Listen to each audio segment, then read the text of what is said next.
గిన్నడమ ఏదన్నా దావత్కు పోతే చాలు ఎవరన్నా మందలిచ్చినా ఏమా పిల్ల పప్పన్నం ఎప్పుడు పెడుతున్నావు అని అడుగుతుర్రు, లగ్గం ఎప్పుడు చేసుకుంటావు అని అడుగుతుర్రు. దెబ్బకు దావత్లకే ఓడు బంద్ పెట్టినగా అన్నట్టు ఇగో నా లెక్కనే గీసార్కు కూడా ఎక్కడికి పోయినా సరే లగ్గం పంచాయతీ గట్టినే అవుతుంది చూడుర్రి.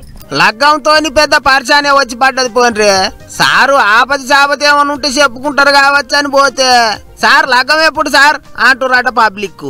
గిట్లనే దీపాల పండుగ నాడు ఇంటి వాళ్ళకు తినిపించేతందుకు దోస్తులకు పంచి పెట్టేతందుకు మిఠాయిలు కొందామని పాత ఢిల్లీలో ఉన్న ఓ స్వీట్ షాపుకు పోయిండు రాహుల్ సారు. ఇక సార్ వచ్చిండని అప్పటికప్పుడు తయారైన తాజా మిఠాయిలు కట్టించిండ్రట దుకునపోళ్ళు. అయితే రాహుల్ సారు ఎక్కడికి పోయినా ఊకైతూ ఉండడు. ఎదురుగా ఎవ్వాలన్నా ఏదైనా పని చేస్తుంటే తాను కూడా పని చేయాలని చూస్తుంటాడు. గిట్లనే ఈసారి తన చేతులతోని మిఠాయిలు తయారు చేయనికే చూసిండు. ఆ చూడరే అచ్చం జిలేబీల తీరుగానే ఉండే జాంగ్రీలు తయారు చేసిండు. అటెనక మంచిగా శనగపిండి నెయ్యి చక్కెర అన్ని కలిపి తన చేతులతోనే బేసన్ లడ్డూలు కట్టిండు. అయితే ఇక్కడనే వచ్చిందట లగ్గం ముచ్చట.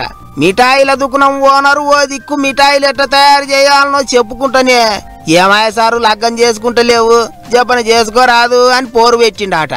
అంతేకాదు లగ్గం చేసుకుంటే మిఠాయిల కాంట్రాక్ట్ నాకే ఇయ్యాలి అని అడిగిండాట. మరిగా సార్ ఎప్పుడు లగ్గం చేసుకుంటాడో ఏమో. గాని నడుమ దేశం అంతా జోడో యాత్ర చేసిన టైంలో కూడా కొంతమంది పెళ్లి పిల్లను కూడా చూస్తామన్నారు. ఇదే ముచ్చట మీద ఇంటర్నెట్ లో తీరు కామెంట్లు పెడతారు ఇప్పుడు నెట్ అన్నలు. ఏమైనా రాహుల్ సార్ ఎక్కడికి పోయినా లగ్గం ముచ్చట అయితే తప్పకుండా వెళ్తుంది కదా అనుకుంటారట ఇప్పుడు చాలా మంది.